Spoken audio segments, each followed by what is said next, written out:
going to be talking about a new comic book that's coming out next week, Savage Red Sonja. So let me give you guys a quick synopsis before we get into this book.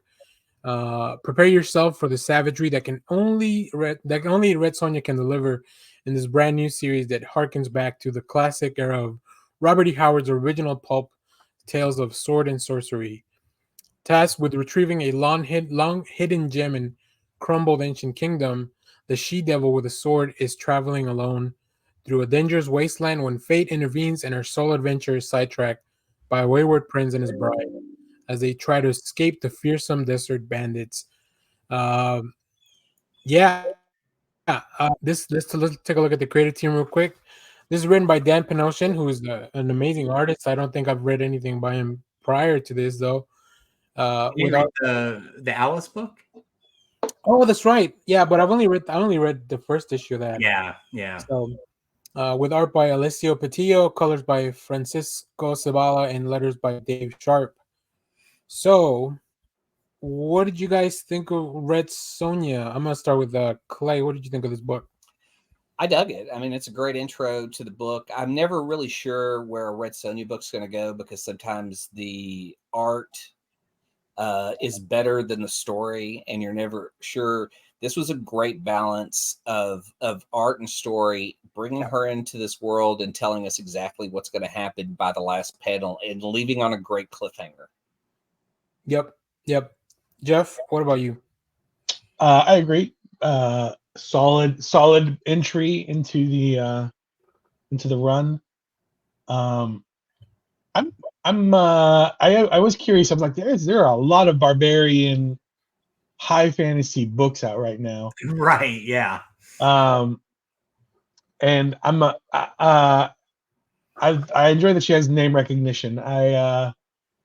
It was, for me, it kind of blended a little bit with like some of the others. It reminded me of Queen of Swords a little bit. So I'm curious as to how it'll separate itself out from the crop going forward. But yeah, I enjoyed it. Good solid start. Yeah, I think what I like the most about the book is that it's very accessible, right? Even if you don't know anything about Red Sonja, the book makes sure to tell you what's going on, even multiple times, which I found funny. I think this is the first time where I've actually read the whole thing of like she made a deal with this like demon thing, where as long as she can't lay with a man who cannot best her in combat, and that's how she gets her like abilities. So obviously she's already a good fighter. So which, like I said, the book mentions that a couple of times, and I'm like, oh, that's interesting that we're really harping on that. I feel like that's gonna come back and pay off. But also, there's a lot of loopholes around that, right? The things does say you can't lay with other men, but I mean, there's definitely other things in the book that you can kind of explore with that. And then as far as the art, I thought it was interesting that they had a little bit more of a stylized, almost, I don't want it, not manga approach, but it's here. Let me show you some panels. Like we have, it is very stylized. Yeah, it is very stylized. Where I feel like most of the books that I've read from Red Sonja is very traditional, but this one like very loose with the details. Very, even some of the background, especially when she's out in the desert, like it just doesn't feel. It seems a little bit unusual to take this approach in the art. So I don't know. Did you run into that, Jeff? Nope. Well, and I think that's kind of maybe why it reminded me a little bit of Queen of Swords, because I do think of Red Sonja as one of those comics that has I don't know what the word would be, traditional art, I guess. I don't know. It'd be but it has that kind of old school. It's an old comic creation, so I just kind of group it in my brain. It just kind of takes on that kind of that form when I think about it. So yeah, when I was flipping through this, I was like, oh, this because again, it reminds me of all the other books that I've read previously, like the Queen of Swords and Barbaric, and not quite like Headlopper because that's a completely different style, but it very much like that. But yeah, I'm as I was reading it, I was like, there's a ton of barbarian stuff out there in the world, comic wise. So I guess it's up to us to lead the show now. I'm kind of curious how long Dynamite's going to be able to hold on to this property since Conan just moved to Titan. Yeah. And I know they're like Red Sonja as a character is a fairly interesting because I think she only appears like once in the original stories, and then it was really built up by the guys at Marvel in the 70s with that Conan run. So there's like all these like interlocking sort of links with her. But anyway, I was gonna ask. So like I'm not too well versed on the full lore. Like I've read a few Red Sonja stories, but they never really go deep into like the origin. And maybe it's for that reason that they want to kind of separate it out from other stuff, because they mentioned Hyboria, and that's the same place that Conan is from, right? Yes. Mhm. Yeah. So like I guess technically a lot of this stuff is happening in the same place or the same, I don't know, the universe at least. Is any part of Conan in a public domain yet? Oh, I think all of it is actually. Maybe. Yeah, I'm not sure about that. Yeah. I mean, there's the Howard estate that I think has control of the characters and the IP, but the original stories are in the public domain. I'm nearly positive, or some of them are. Yeah. Let me double check. Yeah, but to kind of close out on Red Sonja, I guess on this issue, I enjoyed it. I think it's fun. I'm actually reading this and the other one, the main, I guess is the main Unbreakable Red Sonja, I think it's called. I thought it was just Red Sonja. Hang on. Oh, yeah, you're right. Unbreakable is a different one. Yeah, I mean, they've got like 4 Red Sonja titles. Yeah, right now. I'm reading the Torn Grumbeck run. I think that was called Red Sonja. Yeah, I'm reading too. So, but I'm enjoying it. I think it's a fun character to explore. I like the creatures and the lore. The bandits look almost like the people that from the Hills Have Eyes, almost like they like just because they live out in the desert, I guess. But I also that may just be due to like being stylized and like there's only so much you can do to like ugly them up, I guess. But yeah, I enjoyed the first issue. I think my like I just flipped through it. I didn't get a chance to read it, but I was flipping through it. My only complaint is that the other female character looks identical to Red Sonja. Yeah, so there are points where it's hard to tell them apart. You just have to look for the chainmail bikini basically to tell who's who. So right. Yeah, I agree with that. I think because of that's a problem that happens, I think, in manga where like sometimes characters just look very similar and you gotta have this like one distinct thing, right? But at least even with the coloring, like this one, their hair color is also very similar, especially like because they're out in the desert at night when there's a lot of stuff happening around. I won't go too much into details as to what happens, but they're out in the desert at night, so like their hair looks very similar. So I do agree. I did run up against that, but and I also like that there was very spare. Like there's not a lot of dialogue here. Like the book just kind of lets things happen. You get a little bit of narration up front to kind of like fill you in on what's going on. But this is a very linear story so far, right? Like there's a gem, she wants it. We don't know why. It may not even matter why. Yeah. But now she also like the side mission is that also these people need the gem too. So like now they're all going together to go get it. So yeah, quite enjoy this. So thanks to Dynamite for letting us read this in advance. Thank you, sure Josh is gonna thank you. Check it out and pick it up. There's a bunch of covers as always with any Dynamite book, and Jeff, you could probably attest to this. I don't even know how you guys order Dynamite stuff. They are second only to every Disney issue that comes out. Like when I'm picking books and I get a Disney issue and I'm just scrolling for like, Jesus Christ, how many fucking covers are there? So yeah, so here you can see some of the covers, but like I said, I enjoyed the book and I'm glad we got to read it. So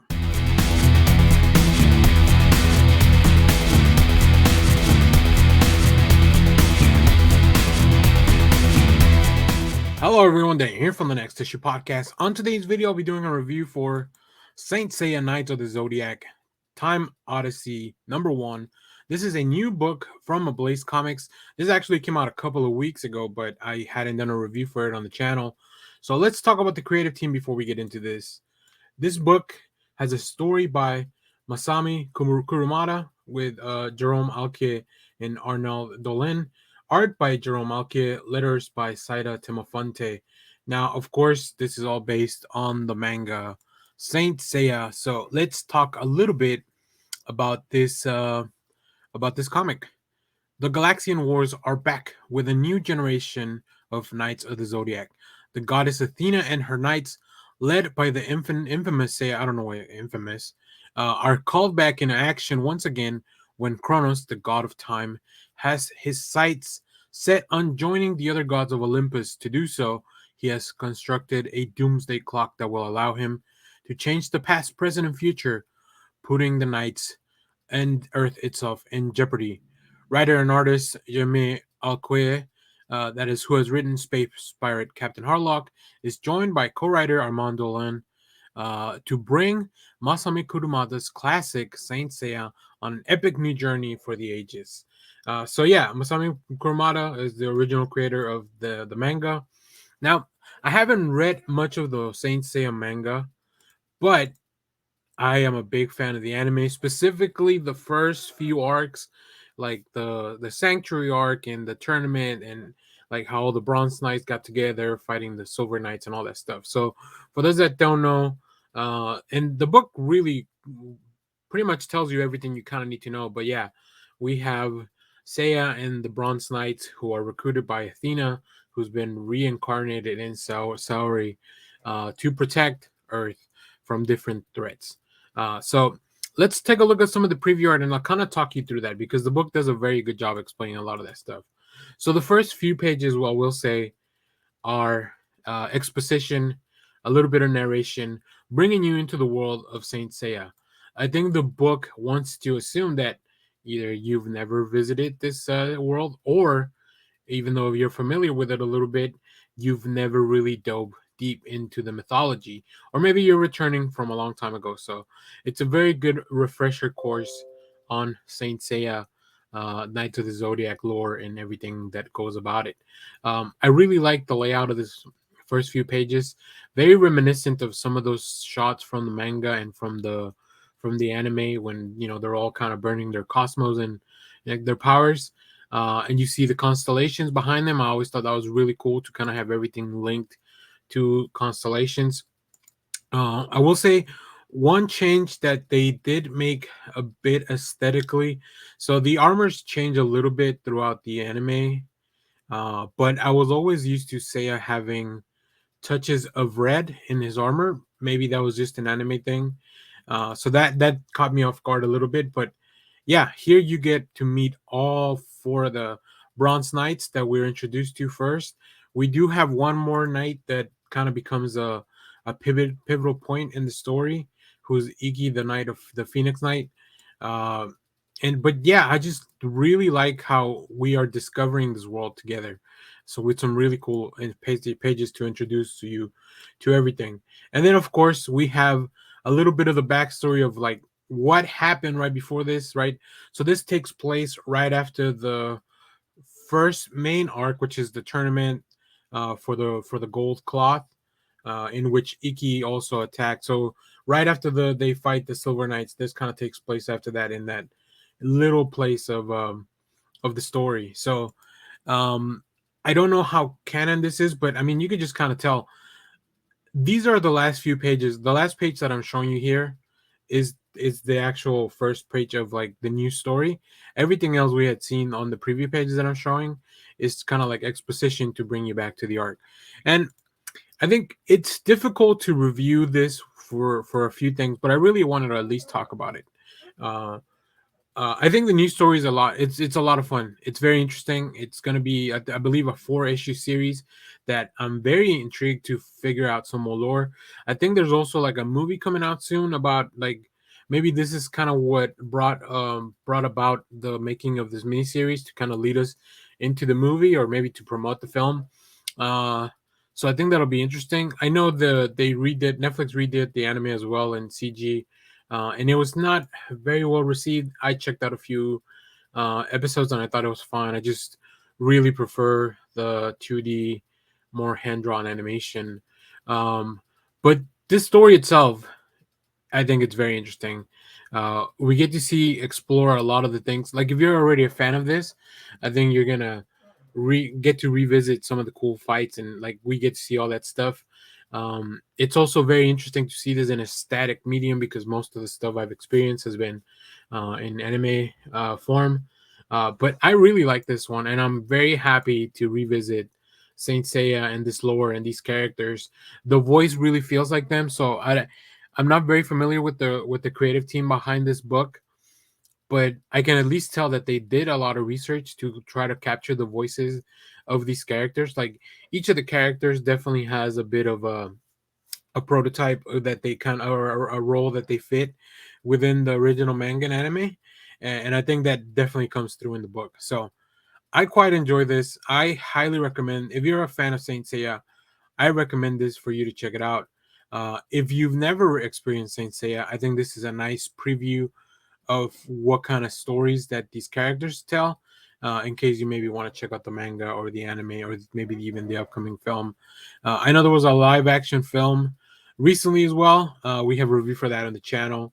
Um, eh, Bottom line, the movie itself is not very good, although it was cool to see a lot of the things in live action.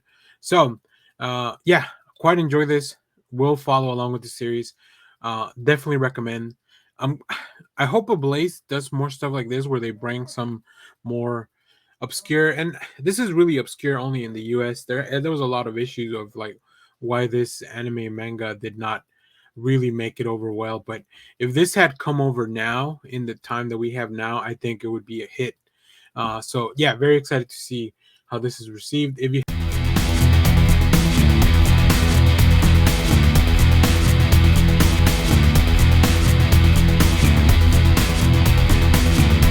Hello everyone, Daniel here from the Next Issue Podcast. On today's video, I'll be doing a review for Slow Burn. This is a book from BoomStudios that came out last week as of the recording of this video, but I wanted to do a review for it because I got a chance to read it, and I thought it was a very interesting read. So let's talk about the creative team before we get into this book. This book has a script by Ali Masters with art by Pierluigi Minotti, colors by Alessandro Santoro, and letters by Hassan Otsmane Elhao. Boom Studio does a lot of really fun stuff, and I think this was an interesting opening issue for a comic book. So let me give you a quick synopsis here. Fleeing a botched robbery in New York City, a junkie and her dying partner and a dementia-ridden old man pull into a coal mining ghost town in central Pennsylvania, obscured by the caustic mist spewed forth by the coal seam fire from 1960s, still burning. Trier is the perfect place to lay low, score a fix, and take a hostage, or is it? Acclaimed crime writer Ollie Masters, Snowblind in the Kitchen, and artist Pierluigi Minotti from Lost Falls transport readers into a bleak, violent world, perfect for fans of Gideon Falls and Stray Bullets. I will say I definitely get a lot of vibes. Like the vibes are very similar to those two books. I think this was an interesting, like I said, an interesting opening chapter to the story. I feel like I may need to read this again just to make sure that I fully caught everything. I think the book is presented in a bit of a disjointed form where we are seeing like flashbacks and then we're seeing the current stuff. But I think there's a lot of really fun stuff in this comic book. One of those things being the layouts.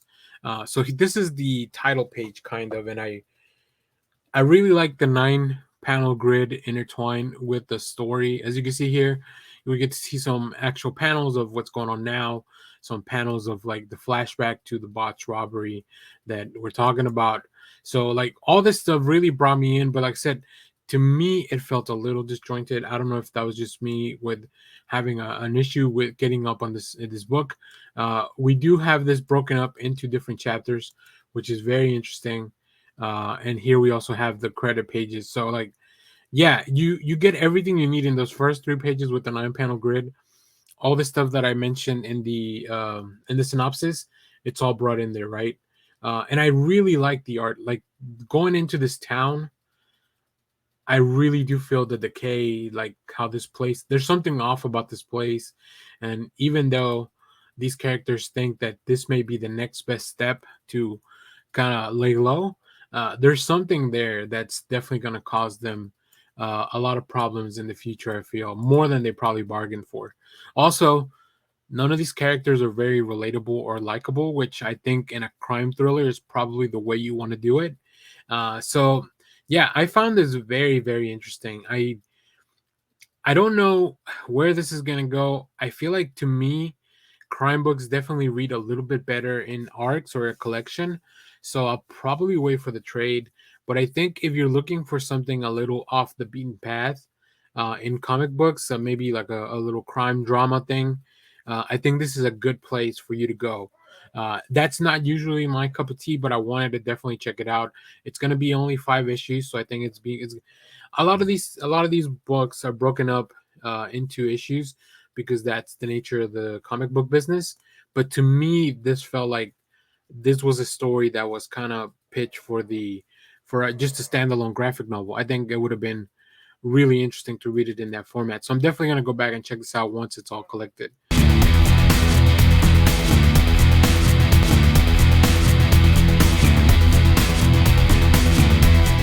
Hello everyone, Dan here from the Next Issue Podcast. On today's video, I'll be doing a review for the Blackout Bombshell #2. This is a new book from Sumerian Comics.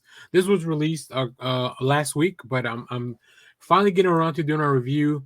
We're very lucky that Lewis Souther, the creator, sent us over the review piece. You can go check out our review of the first issue. We reviewed that as a whole, as a collective, and that was really cool. We all got to read it. Unfortunately, I was not able to get the gang back together to talk about issue #2, but very excited to dive into this issue. This is going to be a very small miniseries, but I think it's definitely worth your while to keep along with it. So in this one, from Lewis Southard and artist Dean Kotz, comes the oversized limited series that is the bastard child of Philip Marlowe and Hunter S. Thompson novel. In this issue, Detective Jack Atlas and his best pal, Casper Fitzpatrick, have been kidnapped by hippies. What on earth do they want with our favorite duo? And more importantly, how does this all connect to the Blackout Bombshell? So, yeah, as you can see in this issue, we are caught up. We're catching up with Jack and everything that's going on. Now, Jack Atlas is not the most likable character. He's this detective that is down on his luck and involved in a case that he doesn't even remember how he got involved. Go check out our first issue, a review of the first issue, to get kind of caught up on that story. But in this one, as the duo is just kind of tagging along, the circumstances continue to deteriorate for the group, for the duo. And that's just, this book is it's a lot of fun. It's full of very like quippy dialogue, and it just introduces really weird characters as well, right? While still trying to unravel this mystery. So I think that's what I really enjoy about this book, that it's not just a straightforward like crime thriller drama or a mystery. Like, this is kind of giving you everything that you'd want in some kind of a story like this. Yeah, you want interesting characters, you want weird situations. There's definitely a lot of dialogue in a book like this, and although normally I don't enjoy pages that are just filled with word bubbles, these characters are so much fun to follow along that I want to know what they're saying, and I want to read their interactions, and that's kind of what I appreciate about this issue. I think we get a lot of that. And then, like I mentioned, this book jumps into shenanigans when you have hippies kidnapping our duo and then following the story from there. I don't want to go too much into any spoilers because I want people to enjoy this issue, but I had a really good time. Now, let's talk about the art a little bit. I think Dean Kotz is just an amazing, amazing artist, and he's got a great team around him that are supporting everything that he's doing. I love the paneling. As I mentioned earlier, there's a lot of discussion in these first few pages. And I just think the pacing is very well done, right? We have these panels that allow you to follow the conversation and also just move things along very quickly. Like, especially if you're a speedy reader, I think you'll get through a lot of this stuff. It hastens the pace, which to me kind of raises the anticipation that something's coming. Almost when in a film or something, you would have that rising music that tells you that something's about to happen. And then you turn the page, there's the reveal, like somebody's at the door, something's off, and who are these guys? What do they want with the people that were following along? And then also all this while still like, remember, there's still a big mystery out there of like this woman who left the office. Who are they? Like, what's going on? Like, who hired Jack to do all this? So we're still working on all that stuff. But yeah, I really like that. I love that they let me go back and open up. Like, I really appreciate dialogue. Like, hey man, we really appreciate it if you could shut up and let us kidnap you real quick. Like, I think that's really really funny. So just stuff like this is what kind of makes the book really work for me. And we'll probably talk more about this. I'll try to get the other guys to read it and maybe talk about it on the live in the next live episode. But yeah, Sumerian and the team here have really delivered another really fun issue, and I can't wait to see how this all gets resolved in our last one coming up real soon. So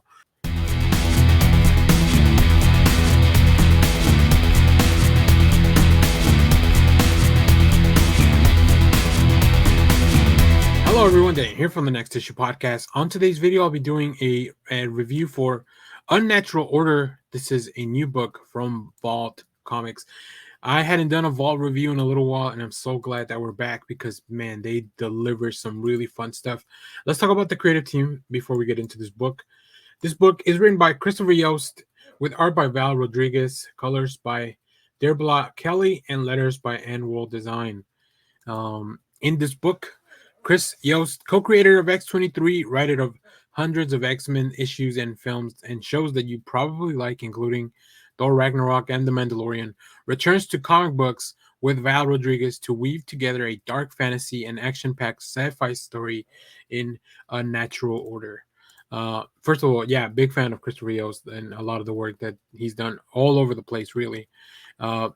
In this issue, after the fall of the Britons, the Roman invasion of Hibernia, the captive known only as Druid is released, sending a darkness across the world. An age of horrors on fire and entrails, as innocents burn in the wicker fields. Those who would resist learn of the existence of the men who even Druid fears. For it is this prisoner, a soldier from a different time, who alone knows the Druid's secret. This is not how the world is supposed to be. This book, I didn't really know what to expect going into this. I didn't read the synopsis. I hadn't seen any of the stuff that Vault sends us a little media package with some of this stuff, but I just downloaded the book and I dove right in, and I think that is the best way to experience this book. Just kind of really with not really knowing much. This book is definitely a very dark fantasy. I really like the characters, the aesthetics of everything that's showing, and the book pulls you into one direction throughout the whole issue, right? There's this fantasy world, there's magic, there's all this. And then towards the end of the first issue, it just shows you that none of what you thought was happening is actually what we're going to dive into. And I really enjoy that. I really enjoy the journey. There's a lot of like very horrific imagery. There's a lot of really cool magic things. And like I said, just the journey across this new world that we're exploring, every step of the way something feels a little off, and I think that's kind of what the book wants you to it wants you to kind of be on edge at every turn, and I find that to be a lot of fun. So I really really enjoyed this one. Now let's talk a little bit about the art, because although I'm not very familiar with Rodriguez's art, I think it's fantastic. I just love the way the art team captures the aesthetic of like this time era, how we experience the introduction of this character named the Druid, this gigantic tree that's full of like, we know there's something eerie and wrong about it for sure. And just when these characters explode here in the last page, and then you go back and see the gore and the look zooming into the Druid's face. Yeah, I just really, really enjoyed that. And this is just kind of like a little prologue to the book. We get to a few years later, where we're following the characters that we'll be talking about really for the main issue for most of it. And we get this really cool imagery, these wolves that really turn into other creatures that they're not really wolves. And so all this magic, like all this dark fantasy stuff that you enjoy.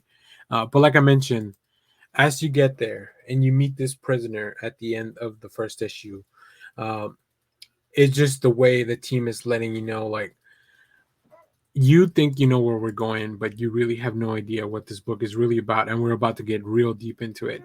So that was really fun. I just really enjoyed that journey, and I think that Vault is really good. Like, they offer some amazing pitches that I think will appeal to very different genres.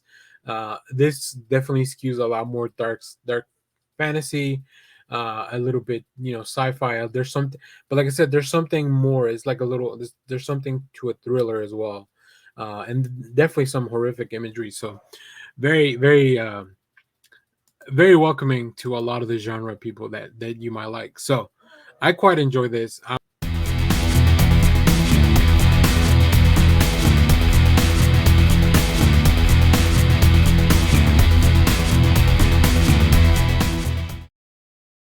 Hello everyone, Daniel here from the Next Issue Podcast. On today's video, I'll be doing a review of Canary #1. This is from Best Jacket Press and Comixology Originals. Let's take a look at the creative team before we get to talk more about this book. This book is written by Scott Snyder with art and colors by Dan Panosian, letters by Richard Starkings. So if you're not aware, Scott Snyder has been putting out a lot of different titles with different art teams through Comixology Originals first, in the Best Jacket Press imprint. So the second wave has finally hit. We already have other books which you can find reviews for in the channel. Canary in this one, he teams up with Dan Panosian, who's an amazing artist. If you're not reading his book from Boom, I forget what it's called, Never After, I believe. So it's Alice in Wonderland related. You definitely need to go check that out. But in this issue, when a horrific shooting disturbs the peace of a sleepy town in the Old West, Marshall Holt is called upon to investigate. But as Holt digs deeper, he discovers that evil may just run to the core, and it all seems to stem from one place called Canary. So yeah, this is a Western that will make your blood run cold. As I mentioned, this is part of the Comixology Originals exclusive content, only available at Comixology and Kindle. You can read this for free as part of your Comixology Unlimited, Kindle Unlimited, or Amazon Prime. Also available to purchase via Kindle, and then later on, these collections will be out via Dark Horse Comics. So, but let's talk about this book, and let's start by looking at some art. I don't think we could have picked a better artist for this Western feel than Dan Panosian. Just amazing work, and every book in this line, really, like every book that every creator that Scott Snyder has teamed up with, just it really feels like they may be the top tier for whatever the genre of the book is, and this Western is no exception. I love here the just silent pages, just his establishing shots, setting the tone also with the colors. It's really cool when an artist does all the art, the lines, the inks, the coloring. It definitely takes a lot of work, so I can see why this was part of the second wave. And immediately, as you would expect with a Scott Snyder story, things get gruesome.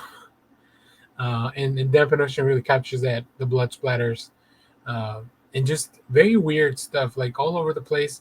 But it's really well paced, really interesting so far. I think if you like Westerns and mysteries and a little bit of air of some kind of supernatural thriller type, I think you'll definitely enjoy that, and you'll see what I'm talking about in the next pages. I also love that all the backgrounds, like they're not solid. They have like these lines. They just give that extra layer, that feel, and you can see here as things get darker, in this child that you'll see in the story, very unnerving. Like I said, excellent work by Panosian. So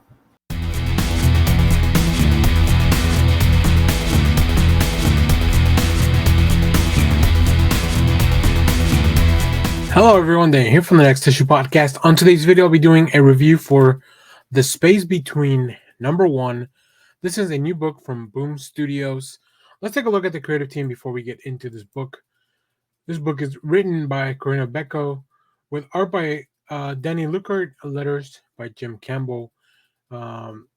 So I went into this book not really knowing anything. I hadn't read the synopsis.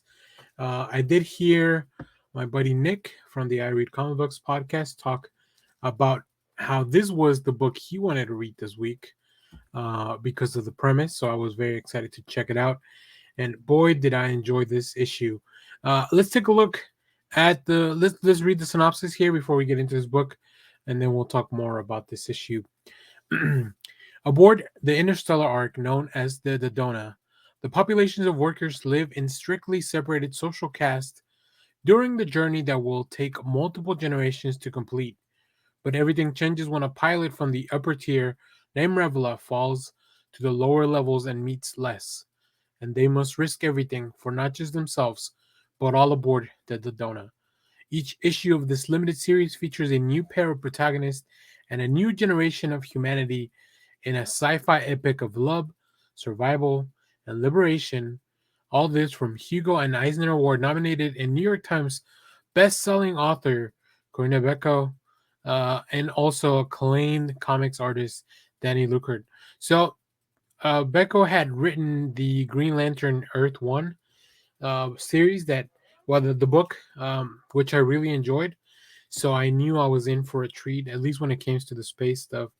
But also just the personalities of the characters, the story, the world building is so well done, very efficient. Like there's little bits of world building in all the pieces of dialogue that you you want to pick those up as you're reading, and normally some of this stuff goes over my head, but it was just so well done in this book that I didn't miss a beat.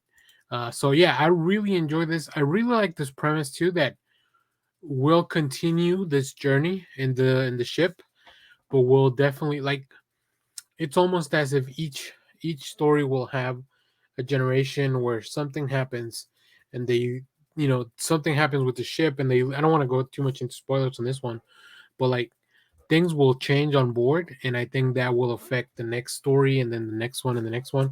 So that's really cool, just thematically, and also just for purposes of storytelling and building a mini series. I think that's really really fun. um so let's take a look at the preview art, because there's a lot of good stuff in here. I had not seen Lukert's work before, but boy, did I really enjoy it. I love the character designs. I love the look and the feel of the spaceship. The world feels like very lived in. Really cool designs that feel both familiar with the Switch and all that, but then we also see the ships, and it's like there's something new here. Everyone has these outfits that kind of lead them around. And yeah, just very cool, very very expressive faces, which I think is always important in a comic book because that conveys a lot to the reader. And then also just as the motion goes here, as we see the character falling in through the cracks into this water. Just I love this panel of I love this panel here of Revla reaching out as she falls into the water, meeting Les. Just very very just really beautiful work. I really enjoyed reading through this issue, and like I said, the story just develops very naturally. Like you truly believe it. They do a very good job as a team to bring forth this story to life, to allow for the passage of time, to expand on the little things about this world and the ship. And I hope that some of those nuances kind of come back in future issues, because I think that would be really fun. So highly highly recommend this one. Really beautiful stuff. I love this cover too. Like I can't stop looking at it. Just me looking at the cover of them looking at each other is really really just beautiful, and encapsulates a lot of what's in this book. There's a lot of heart in the book that I really appreciate. So it's definitely a fun one. And as I mentioned, you're getting kind of a complete story for these two protagonists. So if you wanted to take a break and come back and read. Like this is gonna be, I think, as a monthly series, this will do very well because each story you can probably kind of jump in on its own, but also looks like they're going to be building a larger narrative overall. So,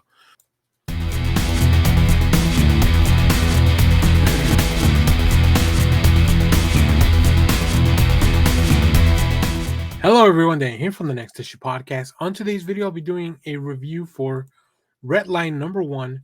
This is a new miniseries from AWA. I do want to say a mature content warning for this video. Although there's nothing too much, I will say there's no visuals here. I think I'll be, this book deals with some more mature and adult themes. So I'll definitely label the video accordingly. But just FYI, you've been warned. Let's take a look at the creative team here because this is an all new team for me. I had not read anything by anyone from this. So this is written by Sarah H. Cho, illustrated by Priscilla Pretiatis, colors by Miroslav Mirva, and letters by Sal Cipriano. So I think I'm only familiar with the name of the letter. Actually, Sal Cipriano, I've read some of the work before, but everybody else very new to me, which is really fun. I think one of the things I do like about reading books from smaller publishers like AWA is that often I'm introduced to new talent in the comic book space, which is really fun. Kind of seeing how some of these creators are cutting their teeth with these stories that they just want to tell. Like this is a small miniseries; it's only 4 issues, so obviously we have a full story that we're going to convey here. So let's talk about what we're going to expect in this issue. In this book, a futuristic erotic thriller begins. Get ready for a red-hot futuristic erotic thriller that sits in the intersection of sex and tech by exciting new writer Sarah Cho and artist Priscilla Petriatis. Lacey is an AI sex worker in a futuristic red light district, and Lacey knows exactly what her clients want, better than they know themselves. Housed in a high-tech brothel under the watchful eye of this mysterious Mr., Lacey has a little in her manufactured besides work. All that changes when she befriends Natalie, an orphan child who comes into her care. Now Lacey and Natalie are on a mission to escape the red light district, only to find themselves flung headlong into the mystery behind Lacey's creation. So, yeah, I went into this book not really knowing anything other than the title, which was definitely very suggestive of at least some of the themes that we would be talking about, including sex work. And this book explores a lot of that stuff in, I just think, in a very interesting way. There's a lot, and I only have a few pages of preview art because there is some more mature content, as I mentioned before. So I don't want the video getting taken down from YouTube. Really, I don't think there's anything that's too mature or anything like that. But I quite enjoyed this story. Like, it was just interesting. Every page was very engrossing, not only because of the beautiful artwork, just because of the story that it was trying to tell. Building out this world where we have this AI technology that is being used for sex work, and then what that entails when this AI is a little bit more evolved. Also, how people in that world treat these AI beings. So yeah, I think it's just asking a lot of very interesting questions while still showing some really cool, mysterious things that setting up for further issues. Right? There's definitely a mystery here as well. Like how does what is outside of this world? This is a very small view of the world that's happening here, and I think in further issues, if we can explore that a little bit, I think it'll be really, really fun. So let's take a look at some of the preview art here. As I mentioned, it's just really beautiful stuff. I do love how it conveys all the voyeurism, I guess, if you will, with all these screens and being surrounded by them, by having the little camera droids in a lot of these shots that we are aware that Lacey and everyone really that's in this brothel is almost being looked at most of the time, right? We also get to see that it's a very fun reveal when, like I said, I hadn't read the synopsis, so I didn't know that these were AI technology beings. So when you see a head come off and then all this liquid, like, feels very reminiscent of an alien movie when they reveal the synthesoid, right? Also, a lot of Westworld vibes with the robots and having somebody that kind of uh, repairs them and takes care of them. But yeah, I think Lazy has a lot of very interesting dialogue. She doesn't understand a lot of the world as a being that is just fully AI, but I think she understands enough and kind of keeps evolving. So it makes for a very interesting read. So I quite enjoyed this issue. I'm definitely going to stick around for the rest of the series and maybe explore some more work from these creators because, like I said, I think it's fun to find a new creator that you've never seen any of their work and just kind of being hooked like this. I think it's really cool. So quite enjoy this. Recommend it for sure. So let me know what you think about this issue if you have read it. As always, thank you for watching, everyone. Remember to share, like, subscribe, hit the bell so you know when we go live. That is most Saturdays, 10 a.m. Central Standard Time. Stay tuned. We have more comic reviews, trailer reactions, TV recaps, all that fun stuff here on the channel. Thanks for watching, everyone. Bye bye.